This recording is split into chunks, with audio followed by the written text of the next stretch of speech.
Bienvenue à Simply French Podcast. Attends, j'ai reçu un mail urgent. Aïe, ma mère m'appelle. Où est mon stylo?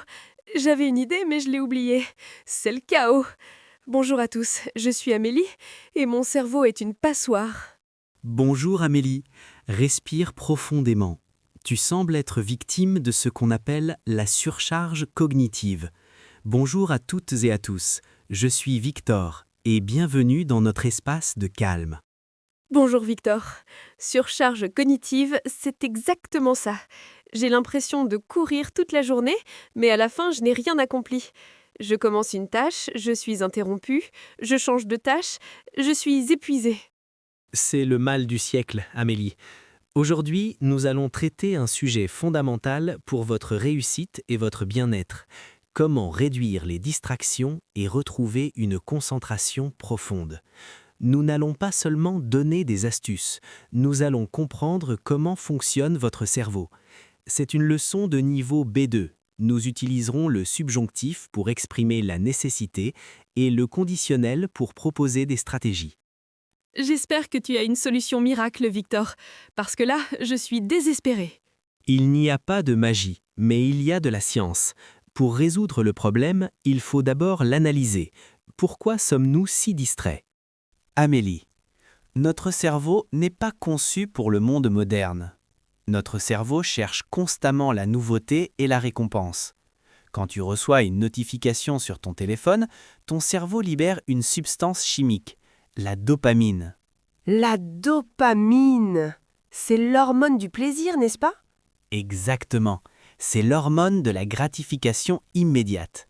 Chaque ding, chaque like, chaque message est une petite récompense. Ton cerveau devient accro à ces petites récompenses rapides. C'est pourquoi il est si difficile de se concentrer sur un travail long et difficile. Le travail profond ne donne pas de récompense immédiate. C'est donc pour ça. Quand je dois écrire un rapport, c'est ennuyeux.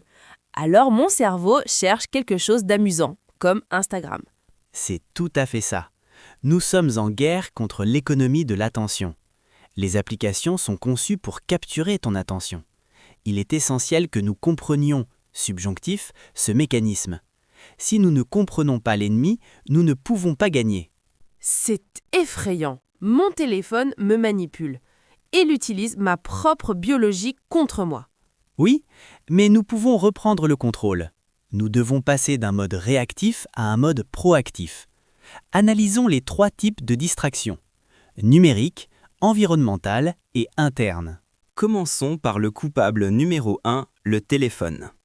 Amélie, où est ton téléphone en ce moment? Il est là, sur la table, juste à côté de mon ordinateur. L'écran est allumé pour que je voie si quelqu'un m'écrit. C'est la première erreur. Même si tu ne le touches pas, le simple fait de voir le téléphone consomme de l'énergie mentale. Ton cerveau doit activement ignorer le téléphone.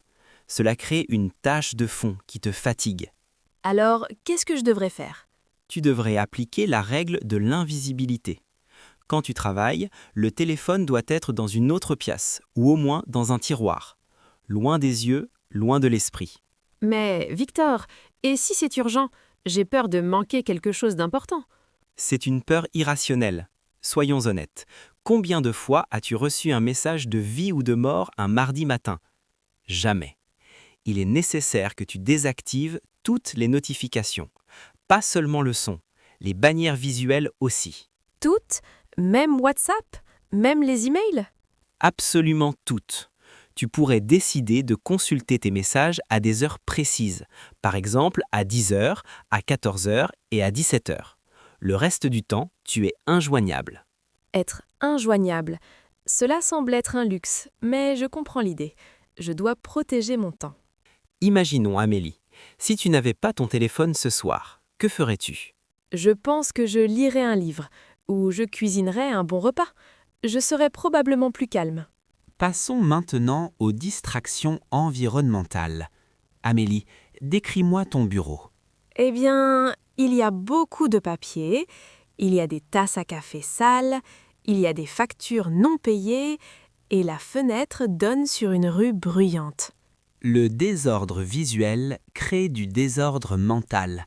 Chaque objet sur ton bureau attire ton regard et te rappelle une tâche non finie.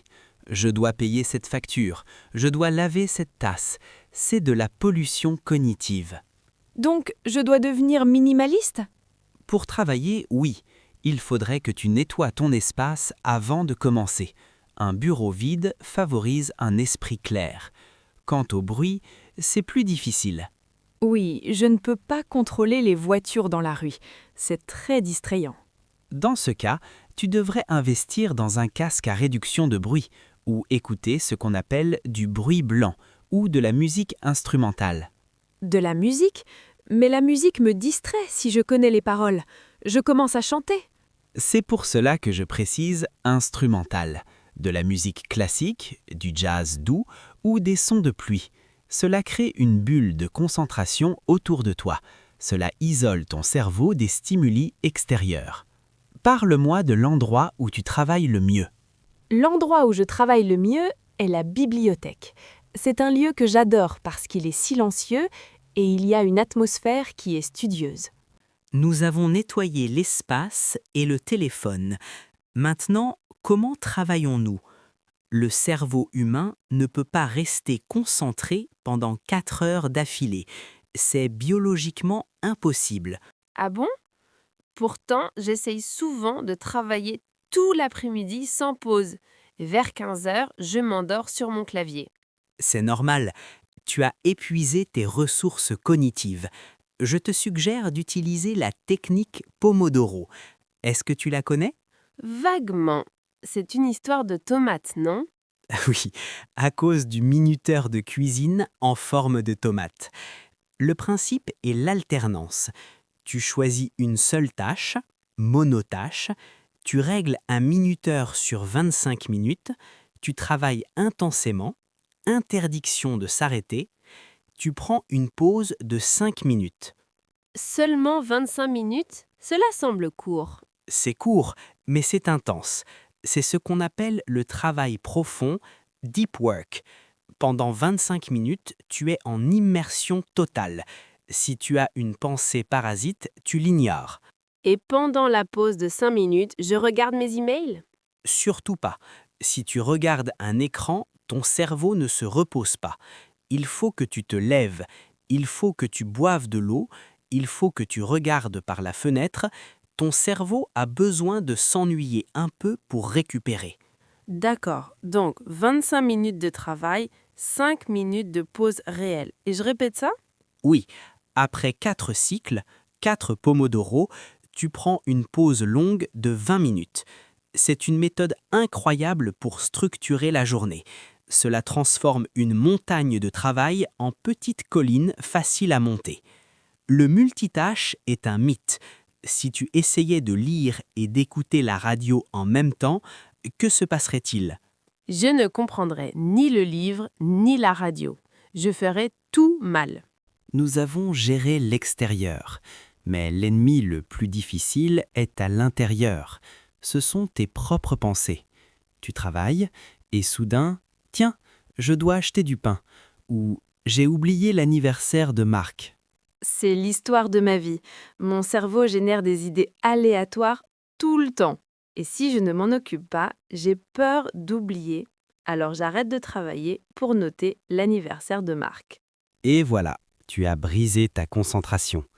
Pour combattre cela, je te propose la méthode du vide-cerveau, brain dump ou le parking à idées. Le parking à idées? Explique-moi. C'est très simple. Quand tu travailles, tu gardes une feuille de papier et un stylo à côté de toi. Dès qu'une pensée intrusive arrive, acheter du pain, tu l'écris sur le papier.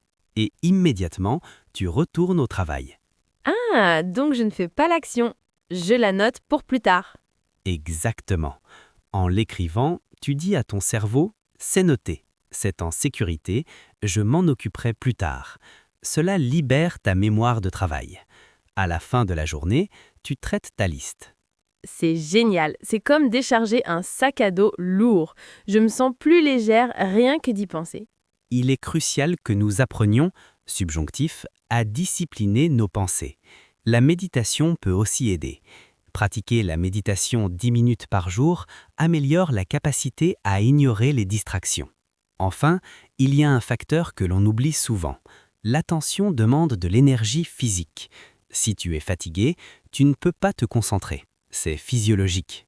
Oui, quand j'ai mal dormi, je suis incapable de lire une page sans oublier le début. Le sommeil est la base de la productivité, mais aussi l'hydratation. Le cerveau est composé majoritairement d'eau. Une légère déshydratation entraîne une baisse massive de l'attention. Je bois de l'eau tout de suite. Et la nourriture? Le sucre est un faux ami. Si tu manges des bonbons pour avoir de l'énergie, tu auras un pic puis un crash. Il vaut mieux privilégier des aliments qui libèrent de l'énergie lentement. Donc, pour bien travailler, dormir 8 heures, boire de l'eau et éviter le sucre. C'est une hygiène de vie globale. Partie 7. Le grand plan d'action. The Grand Action Plan. Je chantonne à nouveau le thème principal du podcast pour signaler la conclusion. J'utilise un ton conclusif et je parle lentement pour l'annoncer la fin de l'épisode. Nous avons couvert beaucoup de terrain aujourd'hui, Amélie. Nous avons parlé de dopamine, de téléphone, d'environnement, de Pomodoro et de biologie. Maintenant, construisons ta routine idéale pour demain matin. Je suis prête, je veux changer mes habitudes. Dis-moi ce que tu vas faire, étape par étape. Utilise le futur simple. D'accord, demain matin, d'abord, je laisserai mon téléphone dans la cuisine, je ne le toucherai pas avant 10 heures. Ensuite, je nettoierai mon bureau, je ne garderai que mon ordinateur et mon parking à idées. Je lancerai un minuteur de 25 minutes, je travaillerai sur mon rapport le plus difficile. Si j'ai une idée parasite, je l'écrirai sur le papier. C'est un plan parfait. Et comment te sentiras-tu à midi? Je pense que je me sentirai fière et satisfaite et j'aurai l'esprit tranquille pour profiter de ma pause. C'est ça le secret. La discipline apporte la liberté. En contrôlant tes distractions, tu gagnes du temps pour ce qui compte vraiment. Votre mission finale pour aujourd'hui. Choisissez une seule technique que nous avons mentionnée. Peut-être le mode avion, ou la technique Pomodoro, ou le nettoyage du bureau. Essayez-la demain et écrivez dans les commentaires « Demain, je vais essayer pour améliorer ma concentration ». Nous avons hâte de lire vos engagements. Merci beaucoup Victor pour ces conseils précieux. Mon cerveau te remercie. Merci à toi Amélie. Rappelez-vous, l'attention est votre ressource la plus précieuse.